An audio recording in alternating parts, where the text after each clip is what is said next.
कधी या तुम्ही तिथे, स्टोरी बनवा यावर की लाखो लोक येऊनही काही तासातच चैत्यभूमीचा, शिवाजी पार्कचा परिसर कसा क्विकली स्वच्छ होतो यावर. लाखो लोक येऊनही काहीशे कोटींची फक्त पुस्तकं खरेदी करतात यावर स्टोरी करा की 10 ते 12 लाखांची पब्लिक येते आणि त्या सगळ्यांना मुंबईचे बौद्ध लोक कोणत्याही प्रॉपर चॅनल शिवाय एकाही माणसाला उपाशी राहू देत नाही. तुम्ही स्टोरी यावरही करा.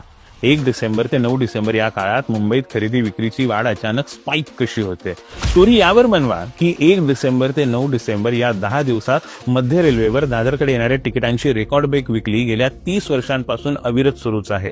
स्टोरी तुम्ही यावरही बनवा की हजारो डॉक्टर्स न दमता न तरता लाखो लोकांचं मेडिकल चेकअप करतात, तिथे येणाऱ्या महिलांना सॅनिटरी नॅपकिनचं वाटप करतात, डोळ्यांची तपासणी करतात. आणि स्टोरी यावरही करा की याच शिवाजी पार्कच्या मैदानात शेकडो विद्यापीठात काम करणारे तरुण नव्या तरुणांमध्ये उच्च शिक्षणाची ज्योत पेटवतात. त्यांच्या शिक्षणासाठी काय हवं, काय नको, कोणतं विद्यापीठ भारी, परदेशात कसं जायचं, कसं शिकायचं, कुठून स्कॉलरशिप मिळवायची, त्यासाठी मेहनत कशी घ्यायची, यासाठी ते जीवाचं रान करत असतात. यावरही स्टोरी झालीच पाहिजे की.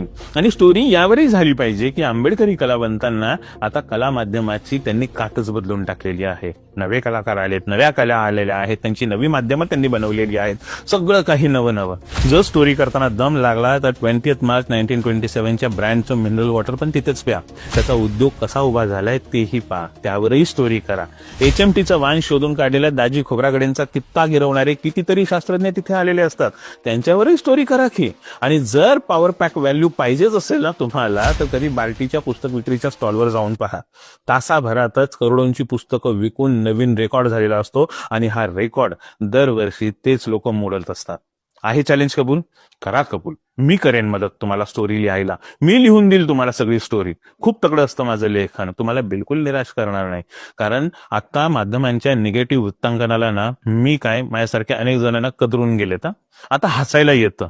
म्हणून तुम्हाला सांगतो की आता चॅलेंज घ्या आणि लिहायला घ्या नव्या रूपातला 6 डिसेंबर. आणि विनंती करतो, पुन्हा कधीच म्हणू नका की ही मुंबई तुम्ही लोकांनी येऊन घाण केली. जर या लोकांनी त्यांचा मालकी हक्क मागितला ना या मुंबईवर, तर मग मात्र फार वाईट होऊन जाईल. असो, थांबतो इथेच.